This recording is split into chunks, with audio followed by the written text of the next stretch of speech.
Sud Radio Conseil de famille. La chronique patrimoine avec LP Promotion. Ensemble, construisons l'avenir.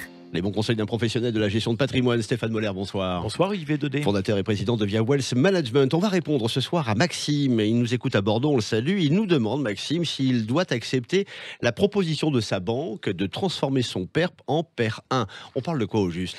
Eh bien, vous vous souvenez, Olivier, les contrats Madelin datent de 1994, donc de presque 30 ans. La loi Madelin visait à inciter les professions libérales à se constituer une retraite complémentaire. Par la suite, des produits identiques ont vu le jour pour les salariés, les PERP.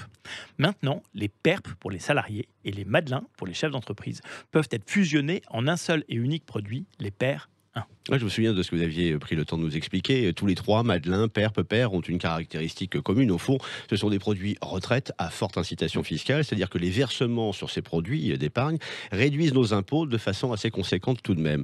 Ça, c'est le dénominateur. Hein, c'est le dénominateur commun de ces trois produits. Quel avantage y a-t-il donc à transformer son PERP ou son Madelin en PER 1? Eh bien, le PERP et le Madelin n'ont pas eu autant de succès qu'ils auraient pu ou dû avoir.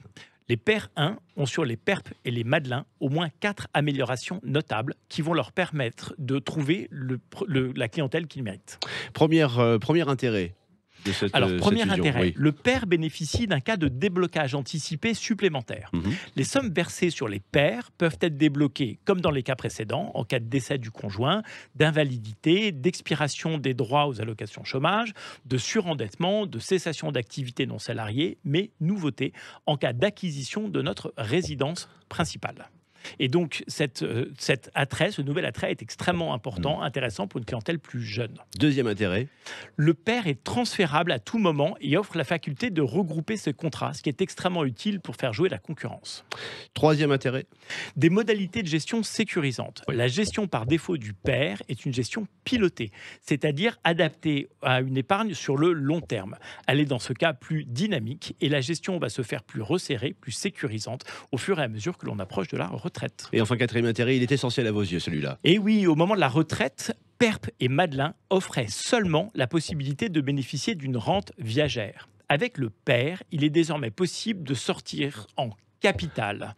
Et cette option est pour moi déterminante dans l'intérêt du PER. La sortie exclusive en rente était beaucoup trop restrictive.